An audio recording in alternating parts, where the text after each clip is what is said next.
Todo aquele que crê que Jesus é o Cristo é nascido de Deus. E todo aquele que ama ao que o gerou, também ama ao que dele é nascido. Nisto conhecemos que amamos os filhos de Deus, quando amamos a Deus e praticamos os seus mandamentos. Porque este é o amor de Deus, que guardemos os seus mandamentos. Ora, os seus mandamentos não são penosos, porque todo o que é nascido de Deus vence o mundo, e esta é a vitória que vence o mundo, a nossa fé. Quem é o que vence o mundo, senão aquele que crê ser Jesus, o Filho de Deus? Este é aquele que veio por meio de água e sangue, Jesus Cristo, não somente com água, mas também com água, com sangue. E o Espírito é o que dá testemunho, porque o Espírito é a verdade. Pois há três que dão testemunho: no céu, o Pai, a Palavra e o Espírito Santo. E estes três são um. E três são os que testificam na terra: o Espírito, a água e o sangue. E os três são unânimes num só propósito. Se admitimos o testemunho dos homens, o testemunho de Deus é maior. Ora, este é o testemunho de Deus, que ele dá acerca do seu Filho. Aquele que crê no Filho de Deus tem em si o testemunho. Aquele que não dá crédito a Deus o faz mentiroso, porque não crê no testemunho que Deus dá acerca do seu Filho. E o testemunho é este, que Deus nos deu a vida eterna, e esta vida está no seu Filho. Aquele que tem o Filho tem a vida. Aquele que não tem o Filho de Deus não tem a vida. Amém? Não feche a sua Bíblia, por favor. Nós vamos ainda dar mais uma passeada por esse texto, percebendo nele os efeitos da fé em Jesus. As cartas de João foram escritas no final do primeiro século, por volta do ano 90 depois de Cristo, com o objetivo e propósito de destruir, de confrontar, de bater de frente, em certo sentido, com as heresias, com os ensinamentos errados que estavam sendo propagados na igreja naquele tempo, na Ásia Menor. O apóstolo João era pastor na igreja de Éfeso, a maior e mais importante cidade da Ásia Menor, por estar na beira do mar, por ser uma cidade portuária. Era então a cidade mais importante, e em torno dela tinham aquelas outras cidades que também tinham outras igrejas, e naquele tempo as maiores igrejas cristãs estavam naquela região. Nas cidades de Esmirna, Pérgamo, Tiatira, Sardes, Filadélfia, Laodiceia, Hierápolis e Colossos. Todas essas cidades da Ásia Menor tinham igrejas, e grandes igrejas, reunidas nas casas, e João era o último apóstolo vivo, porque os outros haviam todos morrido. Portanto, ele era o último dos vivos que tivera andado com Jesus, comido com Jesus, ouvido da boca de Jesus os ensinamentos. Todos os outros já haviam morrido. Então, tudo que João falava tinha um peso muito grande e uma importância muito forte para a igreja, porque ele não falava do que ele aprendeu sobre Jesus, ele falava do que ele ouviu do próprio Jesus. Então, Deus toca no coração desse homem. O Espírito de Deus inspira esse homem a escrever o Evangelho. E o Evangelho, que tem aí na nossa Bíblia chamado o Evangelho de João, foi escrito por este mesmo João.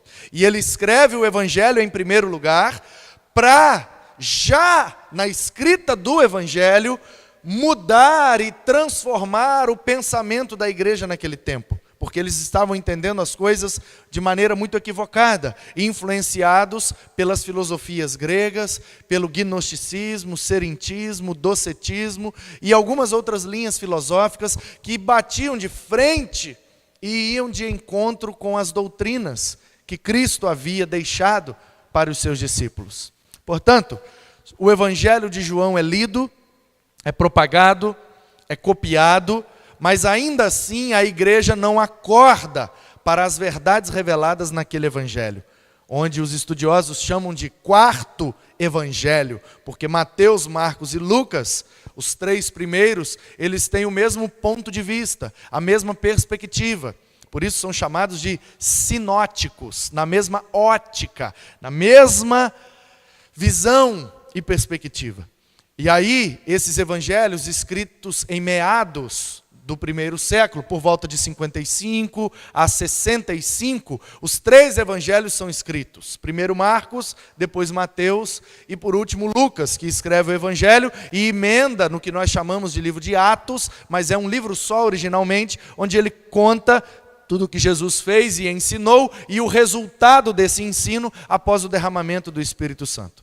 Então, depois ali de Lucas, temos o Evangelho de João, que foi escrito quase 30 anos depois dos outros três, exatamente porque os três primeiros evangelhos eram muito biográficos e muito geográficos. Jesus fez isso, fez aquilo, fez isso aqui, fez aquilo lá, e contando e narrando a história da vida e do ministério de Jesus. Mas João vai além. João começa o Evangelho não com a genealogia humana de Jesus, como Mateus começa. E ele é filho de Abraão, é filho de filho do filho do filho de Davi, de filho do filho do filho do filho, e de 14 em 14 gerações tem ali o Cristo sendo revelado como o rei de Israel por ter a descendência de Davi. Mas João começa o seu Evangelho com a eternidade de Jesus.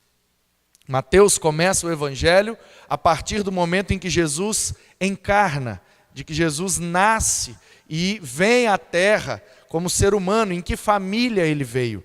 Exatamente porque Mateus escreve focado nos judeus, e os judeus dariam mais importância à informação de que ele é judeu e é descendente do trono de Davi. Já Marcos escreve focado aos romanos, e por isso ele apresenta Jesus como o servo, como o filho do homem, um ser humano perfeito e servo dos outros seres humanos, porque o serviço, o trabalho, isso é extremamente importante para os romanos. Já Lucas escreve aos gregos, portanto, Jesus em Lucas é revelado como um homem muito inteligente, muito sábio, e que faz curas, principalmente em doenças incuráveis. E Lucas, por ser médico, dá uma ênfase muito clínica, muito médica das histórias, porque ele entende sobre isso, e ele dá detalhes das doenças e das reações das curas. E os três evangelhos, então, vão falar sobre Jesus de três maneiras distintas, mas com o mesmo ponto de vista, tentando mostrar Jesus para os três povos de maior importância naquele tempo: os judeus, os romanos e os gregos. E aí, quase 30 anos depois, vem João dizendo: eu preciso escrever para a igreja. Os judeus leram o evangelho e, pela perspectiva de Mateus, conseguiram compreender que ele é o Messias. Os romanos, lendo Marcos, conseguem compreender que ele é um servo excelente. Os gregos, lendo Lucas, conseguem compreender que ele é um homem excelente, evoluído, progredido. Mas a igreja perdeu a referência de quem é Jesus. A igreja está sendo influenciada por várias ideias, doutrinas e etc. E aí então ele, inspirado por Deus, escreve o seu evangelho na sua perspectiva e começa na eternidade. No princípio era o Verbo, e o Verbo estava com Deus, e o Verbo era Deus. Tudo que existe e foi feito por meio dele. E um belo dia, ele tornou-se carne. Ele habitou entre nós. E nós vimos a sua glória. Glória como do unigênito do Pai. Ele veio para os seus, mas os seus não o receberam. Mas todos quantos o receberam, deu-lhes o direito de serem feitos filhos de Deus. E ele começa assim então, a falar sobre Jesus numa perspectiva teológica, cristológica. E não importa quem Jesus é como ser humano, mas para João importa quem Jesus é como Deus. Ele é divino. Ele tem os atributos divinos, tais quais os do Pai e do Espírito Santo. Então João vai revelando o Evangelho de Jesus para a igreja, para que eles voltem a entender que Jesus precisa estar no centro da igreja e a doutrina de Cristo precisa ser o cerne da mensagem cristã. E Jesus é Deus, e essa afirmação é irrevogável para um cristão. Porque o gnosticismo, pela sua influência, estava levando essa afirmação para caminhos tortuosos. O resultado é que somente o Evangelho não é suficiente para o povo entender. E aí então ele escreve uma carta e ataca diretamente as implicações do gnosticismo. E ainda assim não resolve todo o problema, ele escreve a segunda carta para atacar diretamente as implicações do docetismo. E ainda assim não é suficiente, ele precisa escrever uma terceira carta para atacar veementemente as implicações do serentismo. E assim, com 3 cartas, João ataca as 3 principais pragas heréticas e filosóficas que estavam destruindo a cristologia da igreja do primeiro século. Isso ainda não é suficiente.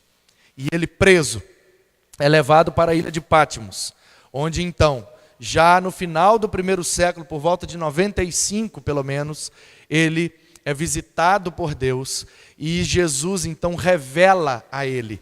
Por isso o livro é chamado de Apocalipse, porque Apocalipsis no grego é revelação. Então é descortinado diante dos olhos dele algumas realidades espirituais, divinas e eternas. E ele então escreve isso e envia para as 7 igrejas da Ásia Menor, de onde é copiado, traduzido, e estamos aqui 1900 anos depois, lendo, conversando e aprendendo com o que saiu das mãos desse apóstolo chamado João. E nós temos aprendido aqui, ao longo dessas 10 semanas, que o propósito dessas cartas é para que a igreja volte a entender quem é Jesus. Portanto, quando nós decidimos começar uma série de estudos e pregações nas cartas de João, indiretamente nós estamos dizendo: nós, como igreja, precisamos voltar a crer e compreender corretamente sobre quem é Jesus e na importância que ele tem como centro e cerne da igreja cristã. Portanto, estamos há 10 semanas refrescando a memória sobre quem é Jesus e as implicações disso na vida da igreja. E nós vimos então que a questão do amor e do ódio é colocada em antítese. A luz e as trevas, da mesma forma. E aí João vai trabalhar com a questão de quem está do lado de Cristo e quem está contra Cristo. E ele chama esses que estão contrários às verdades de Cristo de anticristos. E aí a gente foi percebendo, ao longo da leitura, a importância do amor no seio da igreja, a importância do perdão, a importância da comunhão, a importância de termos uma doutrina correta para termos então as práticas corretas. E o João vai batendo, e vai batendo pesado, e vai colocando numa espécie de pêndulo, como entende de um lado, como entende do outro, como pratica-se de um lado, como pratica-se do outro. E no capítulo 4, no final, ele dá então algumas razões e alguns motivos para amar. Amar como Jesus amou, amar com amor ágape. E agora, no capítulo 5, e você sabe que originalmente essas cartas não tinham capítulos, muito menos versículos. Isso foi uma questão que nós colocamos agora, recentemente, de 300 anos para cá, para facilitar todo mundo achar para ler junto. Mas originalmente é uma carta só, porque ninguém escreve carta desse jeito. Vila Velha, 10 de maio de 2017, capítulo 1, versículo 1. Olá, amigos, tudo bem? Versículo 2. Ninguém numera frases de uma carta. Então ele escreveu direto. É uma carta só, é um assunto só, que vai permeando várias abordagens e vários detalhes, mas o assunto é um só. E o assunto é: quem é Jesus? E a compreensão de quem é Jesus vai ditar as práticas da igreja. Portanto, a maneira como uma igreja crê e compreende Jesus é a maneira como ela vai ser na prática como igreja. Porque não tem jeito.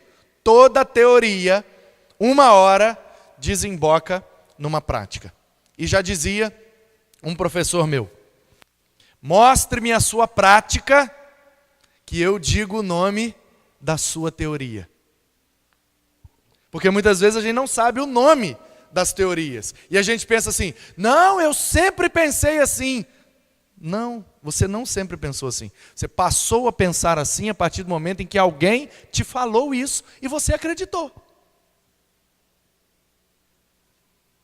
Ou por acaso, quando a gente nasce, é implantado em nós um chip que vem com todas as informações que a gente vai crer durante toda a vida.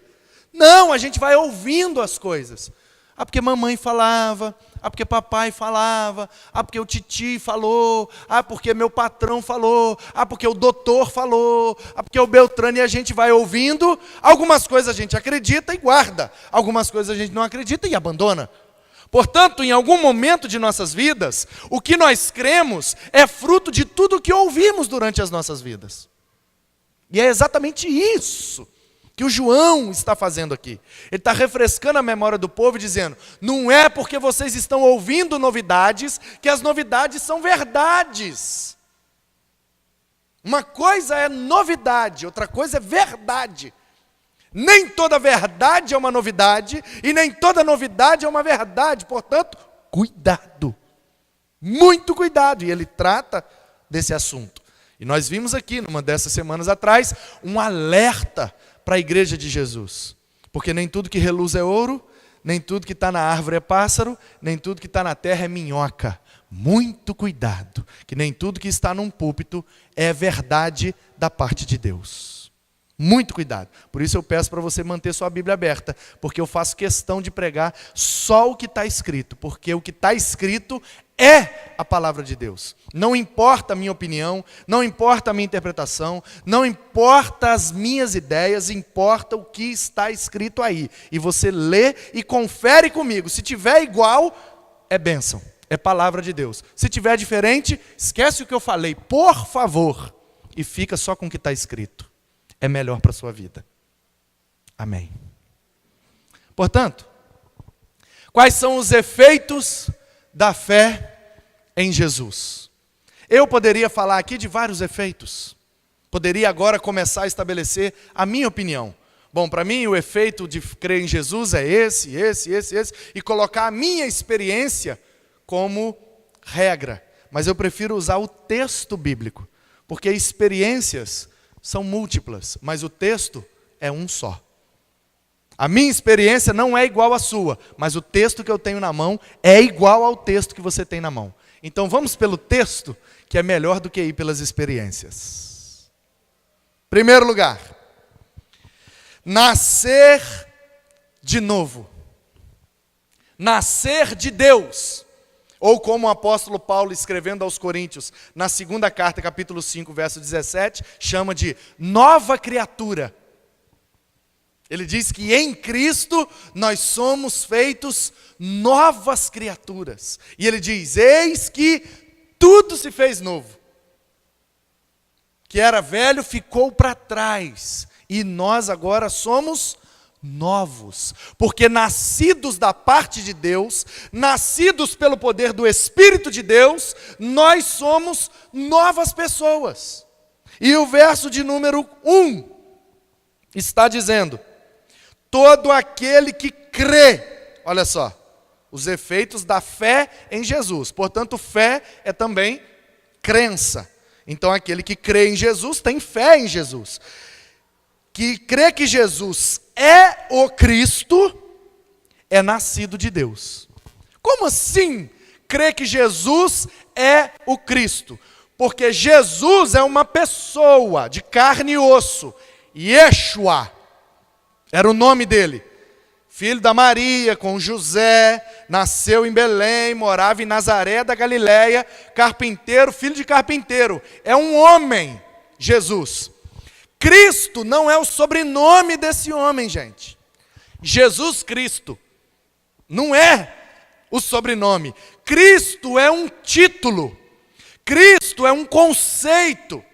Christos, no grego, é a tradução da palavra Mashiach, no hebraico. Portanto, Mashiach, no hebraico, é transliterado para Messias. E Christos é transliterado para Cristo. Mas o que é que isto significa? Significa ungido, separado, escolhido. E o povo hebreu está aguardando a vinda do ungido de Deus. Um homem que viria da parte de Deus para cumprir todas as promessas que foram feitas àquele povo. A primeira promessa, e nós chamamos de proto-evangelho, porque é a primeira vez que o ser humano recebe uma boa notícia da parte de Deus. Porque o ser humano peca e está fadado à morte. Então ele precisa de uma boa notícia, de que há uma solução para a morte que ele mesmo trouxe para si pela desobediência. E a boa notícia é, lá em Gênesis 3, verso 15, esta mulher, e ali Eva está representando a mulher, não necessariamente ela, mas uma mulher, ao longo da história da humanidade, engravidaria de um menino. A serpente, que ali é o diabo, Satanás, iria picar o calcanhar desse menino, mas o menino iria esmagar a cabeça dela. Gênesis 3,15. É isso que está escrito ali. A serpente vai picar o calcanhar, mas o menino que nascerá da mulher, o descendente da mulher, esmagará a cabeça da serpente. O que é que isso significa? Que Satanás teve uma obra de tentação, teve uma participação no processo do pecado humano. A responsabilidade é do ser humano, porque ele pecou deliberadamente. A culpa é da serpente, todo mundo para fora. O homem culpou a mulher culpou a serpente. Resultado, todo mundo foi expulso do jardim.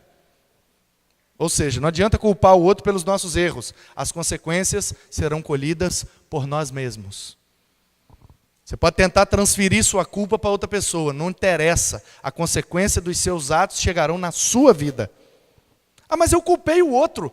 A consequência tinha que acontecer na vida do outro. Não, mas não foi o outro que errou, foi você. O Adão culpou a Eva culpou a serpente.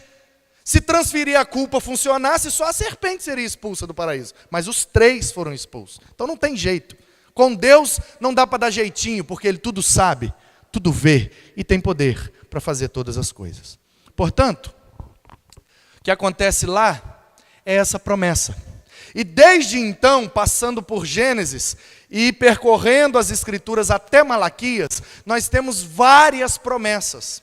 E o povo aguarda ansiosamente o dia em que vai nascer um cara que vai esmagar a cabeça da serpente, que vai destruir de uma vez por todas as obras e os efeitos do que o diabo fez na vida do ser humano.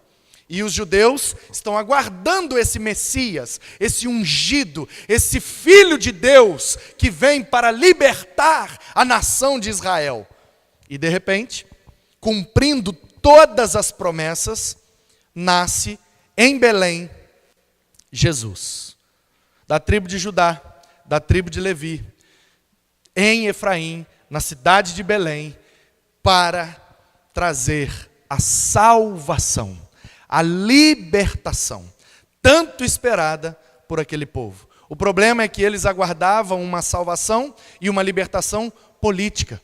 Eles achavam que o Messias viria para libertá-los politicamente, economicamente, socialmente. Mas não, o plano de Deus nunca foi político nem social. O plano de Deus é espiritual, porque o que Ele preparou para nós não é terreno, portanto não tem a ver com política, nem com sociedade, nem com economia. Tem a ver com espiritualidade, porque o que Ele preparou para nós só pode ser vivido numa realidade espiritual, porque é eterno o que Ele preparou para nós. Portanto, irmãos, crer em Jesus faz esse efeito na nossa vida. A gente nasce de novo, porque a gente entende que Jesus é o Cristo. Os judeus que não acreditam no que a gente chama de Novo Testamento, e a Bíblia deles é igualzinha à nossa, só que é só a parte que a gente chama de Antigo Testamento, eles chamam de Tanakh, que vem de T, N e K, de Torá, Nevim, Ketubim, lei, profetas e escritos. O que eles entendem ali é que esse Messias, esse ungido, esse Salvador, ainda não veio. Então os judeus ainda, e algumas pessoas ainda estão esperando a vinda do ungido de Deus. Então o que o João está dizendo é, aqueles que creem que Jesus é o Cristo, aqueles que creem que Jesus é o ungido de Deus, é Deus entre nós, é o Filho de Deus revelado em carne, é a expressão máxima da glória, do poder e da revelação de Deus, os que creem nisso são nascidos de Deus. João, mas como é que isso funciona? Diria ele, já expliquei lá no Evangelho. Está no capítulo 3, o diálogo entre Jesus e Nicodemos. Entendeu ou não? Que essa igreja que está lendo essa carta é a igreja que já leu o Evangelho. Então já entendeu algumas coisas, só que não concluiu muita coisa. E aí ele precisa então bater novamente na tecla. Portanto, baseado nessa verdade, eu afirmo, biblicamente, primeiro efeito da fé em Jesus Cristo é que nós nascemos de novo. E pelo poder do Espírito de Deus, em mim, cerca de 19 anos atrás, foi gerado um novo Manu, que está em constante obra, aperfeiçoamento e edificação.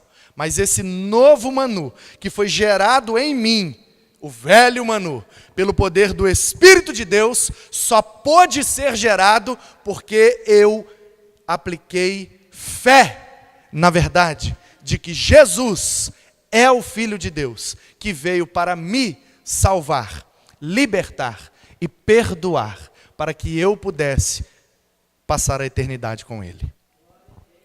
Esse é um primeiro efeito. O segundo efeito é amar a Deus e amar os de Deus. Amar a Deus e os seus. O verso 1, parte B, diz: e todo aquele que ama ao que o gerou, o Pai, também ama ao que dele é nascido, o Filho. Portanto, o Pai, pelo Espírito, lá em Maria, gerou em carne o Filho, Jesus, o Cristo. E aí o João está dizendo, todo aquele que crê nisso, tem a capacidade de amar a Deus. Por quê? Porque se Deus, Pai, pelo poder do Espírito, colocou ali na barriga daquela mulher o Filho de Deus, para nascer em carne e osso, para esmagar naquela cruz a cabeça da serpente, para nos libertar, para nos fazer nascer de novo, para nos dar uma nova vida, nós, quando cremos nisso, não temos como reagir de outra forma, a não ser aquecendo o nosso coração com amor a Deus e às coisas de Deus.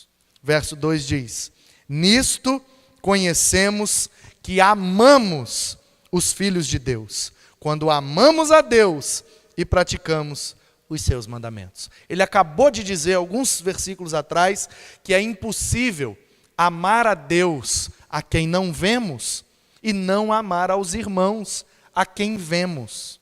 Portanto, se amamos de fato a Deus, precisamos amar os filhos de Deus. É isso que ele está dizendo. E ele está dizendo isso porque aquela igreja vivia um momento de completa frieza, apatia. E eles estavam, por causa das heresias, que entram de maneira sorrateira e despretensiosa, acabam ganhando os corações e levando às práticas que estão contrárias ao amor que Jesus revelou. Portanto, o primeiro efeito na vida daquele que crê em Jesus é nascer de novo. O segundo efeito imediato é amar a Deus, amar as coisas de Deus, amar os filhos de Deus, amar a obra de Deus, amar a lei de Deus, os mandamentos de Deus. Deus proíbe isso, então não faço mais. Deus gosta disso, então é isso que eu vou fazer. E isso é um processo natural para os que são nascidos de novo. Não é pesado. Não é obrigação religiosa para alcançar o céu. Irmãos, a vida cristã não é amarelinha. E aí, eu percebo, lá no verso 3, e é o terceiro efeito na vida de quem crê em Jesus, que consegue guardar os seus mandamentos com leveza. Porque o verso 3 diz: este é o amor de Deus, que guardemos os seus mandamentos. Ora, os seus mandamentos não são penosos, não é difícil, não é árduo, não é uma complicação, um desespero, ó vida, ó céus, ó azar, é muito difícil ser crente, ai, não.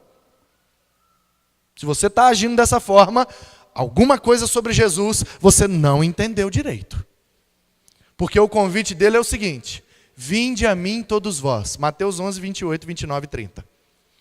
Todos vós que estáis cansados, sobrecarregados, e eu vos aliviarei. Tomem sobre vós o meu jugo, porque o meu jugo é suave, o meu fardo é leve. E assim, aprendendo de mim, porque sou manso e humilde de coração, vocês encontrarão descanso para as vossas almas. Portanto, Jesus não nos convida para um conjunto de regras, de obrigações e de peso religioso, porque a vida cristã não é amarelinha, que você joga aí, 1, 2, 3, 4, 5, 6, né? Ai que esforço, ai que dificuldade, ai meu Deus, quase caí, mas eu alcancei o céu. Não, amarelinho é uma brincadeira de criança, que não tem nada a ver com vida cristã, mas muitos de nós levamos a vida cristã como uma amarelinha. Nós lançamos os desafios, jogamos. E depois temos a dificuldade, com toda destreza, e sacrifício, e esforço, e dificuldade, para um dia alcançar o céu. Que é isso, irmãos? A Bíblia não diz isso não. A Bíblia diz que quando eu creio em Jesus, o céu vem até mim. Porque o Espírito de Deus gera em mim uma nova criatura. Portanto, eu já estou no céu. Porque a Bíblia diz que céu é a morada de Deus. E, se eu não estou enganado, o Novo Testamento diz que eu também sou habitação do Espírito de Deus.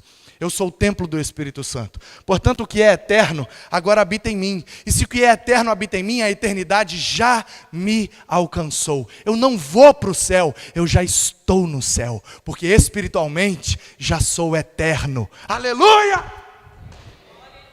É isso, irmãos. A Bíblia nunca disse que a gente iria para o céu, a Bíblia diz que o céu veio até nós. A Bíblia não diz que cumprindo obrigações a gente ganha de prêmio o céu, a Bíblia diz que Jesus é quem veio. Todas as religiões levam até Deus. Mentira! O cristianismo não prega isso. O cristianismo prega que Deus veio até nós, na pessoa bendita de Jesus, o Cristo. É isso. Ele já veio. Ele já está em nós. Nós já o amamos, acima de tudo, acima de todos, e já guardamos os seus mandamentos. Não porque é uma obrigação que vai me levar para o céu, mas porque eu já estou no céu. Eu já o amo acima de tudo. Eu sou um novo homem. Portanto, para mim, não é difícil concordar com ele e dizer: o Senhor está certo, eu estou errado. Me perdoe, vou procurar não viver mais dessa forma que desagrada ao Senhor. É isso. Esse é o verdadeiro efeito na vida de um crente.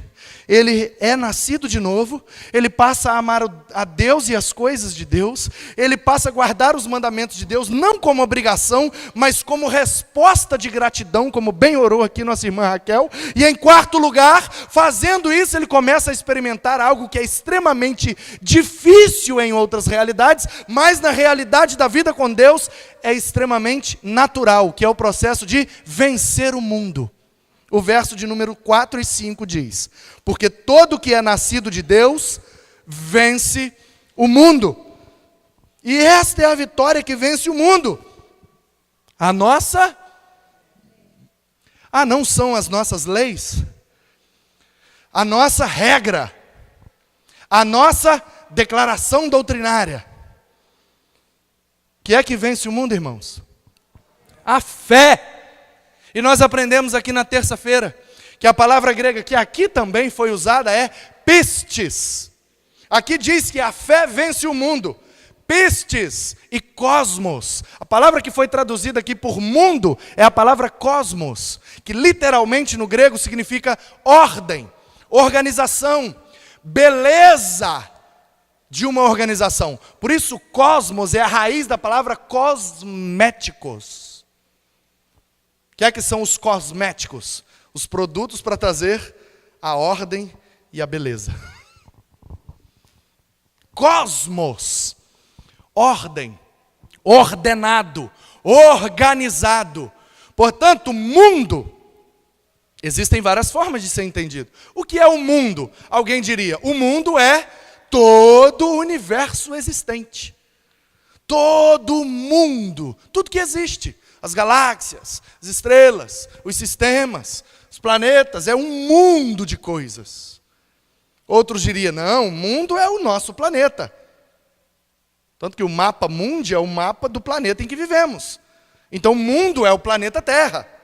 Outros diriam: não, mundo é um sistema organizado de uma determinada realidade. É o mundo do futebol, é o mundo da igreja, é o mundo da moda. Portanto, aqui, mundo tem esse significado. Aqui não é universo, aqui não é planeta, porque a nossa fé não vence o planeta Terra. Para que a gente precisa vencer o planeta? Vou chegar lá num pé de planta e venci o mundo com a minha fé. O planeta Terra vai ser todo dominado e vencido por mim, porque eu sou crente em Jesus. Que é isso? Está ficando maluco? Não, mas a Bíblia diz que minha fé vence o mundo. Não, não é mundo planeta, é mundo sistema organizado. Existe um sistema, e a Bíblia diz que o mundo jaz no maligno, escrito pela pena desse mesmo homem. Ou seja, existe um sistema pecaminoso, organizado, para que a gente entre ao nascer e caminhe nele e vá para a morte, e morte eterna. Portanto, a nossa fé vence o mundo, vence esse sistema organizado e pecaminoso que insiste em nos iludir, nos enganar e nos levar para a morte. Por isso que nós conseguimos vencer o mundo, porque a fé nos dá vida, e vida em abundância. Então, quando a gente crê em Jesus, a gente nasce de novo, a gente ama a Deus, as coisas de Deus, a gente guarda os mandamentos de Deus e isso não é pesado. A gente vence o mundo e não é uma guerra contra as pessoas que creem diferente de nós. Não, a nossa batalha não é contra a carne, não é contra sangue, é uma questão totalmente espiritual. Existe um sistema que nos rege enquanto seres humanos pecadores. E é a isso que vencemos. Quando o mundo diz, aquele que sabe mais, ganha mais. Aquele que mais guarda para si, mais ele tem. Aquele que mais sobressair em cima dos outros, vai se destacar mais. Aí a nossa fé diz, não tem mais quem guarda mais, tem mais quem doa mais.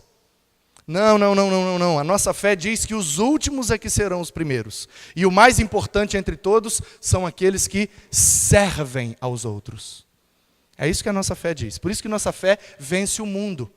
Porque é totalmente contrário. Enquanto o sistema pecaminoso diz que a gente tem que lutar, competir, para ser melhor do que os outros, a nossa fé diz, não!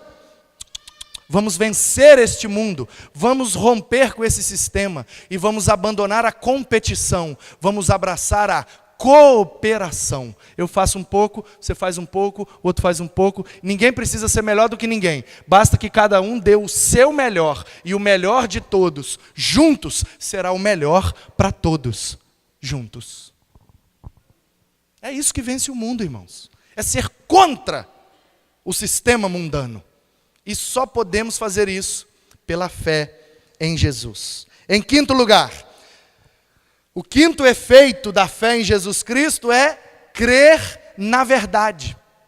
Do verso 6 até o verso 10, João vai dizendo que este é aquele que veio por meio de água, sangue. Jesus Cristo, não somente com água, mas também com água e com sangue. E o Espírito é quem dá testemunho, porque o Espírito é a verdade. Há três que dão testemunho, no céu é o Pai, a Palavra e o Espírito, esses três são um, e esses três são os que testificam na terra. Tem uma frase aí que está entre colchetes. Isso que está entre colchetes, se na sua Bíblia assim estiver, significa que esse trecho não pertence ao original. Isso foi um acréscimo colocado ao longo do tempo das cópias. E o que é que isso muda para nós? Nada. É só uma forma de nos ajudar a entender o que o João está falando. É um comentário que subiu. Por isso fica entre colchetes. Não muda nada. Porque, diz o verso 9, se admitimos o testemunho dos homens, o testemunho de Deus é maior. Ora, esse é o testemunho de Deus, que Ele dá acerca do seu Filho. Aquele que crê no Filho de Deus tem em si o testemunho. Aquele que não dá crédito a Deus o faz mentiroso, porque não crê no testemunho que Deus dá acerca do seu Filho. João aqui, para aquela igreja, estava dizendo, quem não crê que Jesus é o Cristo, que Jesus é o ungido, que Jesus é o enviado da parte de Deus, que Jesus é aquele que veio em carne, porque o gnosticismo dizia que o Espírito de Jesus tomou posse daquele homem, que o Espírito de Deus, do Filho de Deus, tomou posse do homem Jesus no ato do seu batismo, e que no ato de sua morte na cruz esse Espírito o deixou. O gnosticismo, em uma vertente, ensinava isso. E o apóstolo hoje está dizendo, nada disso. Não vão pelo que os homens estão dizendo.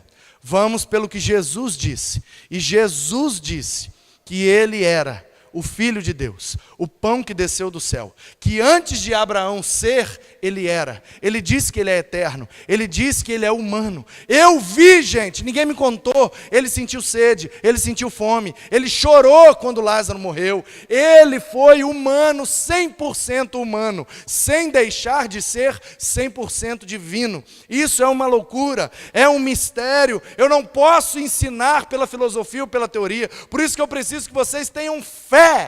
Creiam que isso é a verdade. Aí alguns diriam, eu não consigo acreditar nisso. Aí o João está dizendo, então você não nasceu de novo.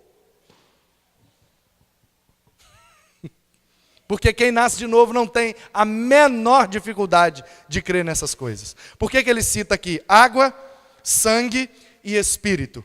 Exatamente por causa disso. Por causa da ideia do batismo ali e da cruz. Água aqui está falando do momento batismal de Jesus no Rio Jordão. Sangue está falando do momento sacrificial na cruz do Calvário. E uma coisa é o cumprimento da outra. Porque Jesus foi batizado e o batismo ensina para nós que nós precisamos morrer para o mundo, lavar os nossos pecados para ter uma nova vida em Deus. Que pecados Jesus estava lavando no Jordão? Jesus estava ali simbolizando a morte de quais pecados? Que sujeira da vida de Jesus estava sendo simbolizada a lavagem no Rio Jordão? Ele nunca pecou, ele nunca errou, ele não tem sujeira nenhuma, ele é o Cordeiro imaculado de Deus, ele não tem mancha, ele não tem erro, ele não tem defeito. Os pecados que estavam sendo lavados ali eram os meus e os seus, como disse Isaías. O que nos traz a paz é um castigo que estava sobre ele. E pelas pisaduras dele, nós fomos sarados. Ele se fez pecador por nós. Maldito aquele que for pendurado no madeiro. E ele se fez maldição para que nós tivéssemos a bênção. Portanto, irmãos, João está dizendo, quem não consegue crer nessa verdade, não é nascido de Deus, não ama a Deus, não guarda os mandamentos de Deus, não vence o mundo, porque não consegue crer na verdade. Portanto, quando nós cremos em Jesus, quando nós cremos nessas verdades acerca de Jesus, não só a nossa doutrina fica correta, como também a nossa vida fica correta. Porque a teoria certa desemboca numa prática certa. Uma teoria equivocada desemboca numa prática equivocada. Portanto, para encerrar, segundo esse texto, o sexto efeito na vida de quem crê em Jesus é receber a vida eterna. Diz o verso 11. E o testemunho é este, que Deus nos deu a vida eterna. Zoe aionios. Uma vida com qualidade eterna. Não é uma vida que não acaba pelo tempo, porque eternidade não é o tipo de tempo. Eternidade é ausência de tempo. É qualidade, abundância. É zoe, não é bios. A palavra grega que é traduzida por vida é bios. Por isso que a biologia é a ciência da vida, das coisas vivas. Mas as palavras que foram usadas aqui não é bios aionios, vida eterna. É zoe aionios. Portanto, zoe não é vida física, não é bios. É zoe, é vida espiritual. É uma qualidade de vida que não dá para ver, não dá para pesar num laboratório, não dá para calcular, não é bios, é zoe, irmãos. Aquele verso 12, que tem o filho, tem a vida. Aquele que não tem o filho, não tem a vida. Lógica. Aí ele volta a usar da lógica que usou no final do capítulo 4. Aquele que ama, conhece a Deus. Aquele que não ama, não conhece a Deus. Aí agora aqui ele termina a ideia com a mesma conclusão. Aquele que tem Jesus, que tem a fé em Jesus, recebe a vida eterna. O que não tem, não recebe. É simples assim. Portanto, o que é que serve, ou para que serve a fé em Jesus Cristo, irmãos? Para a gente ter carro novo, para a gente ter casa na praia e própria, para a gente comer bem, vestir bem, andar bem, viajar bem e prosperar nas coisas desta vida?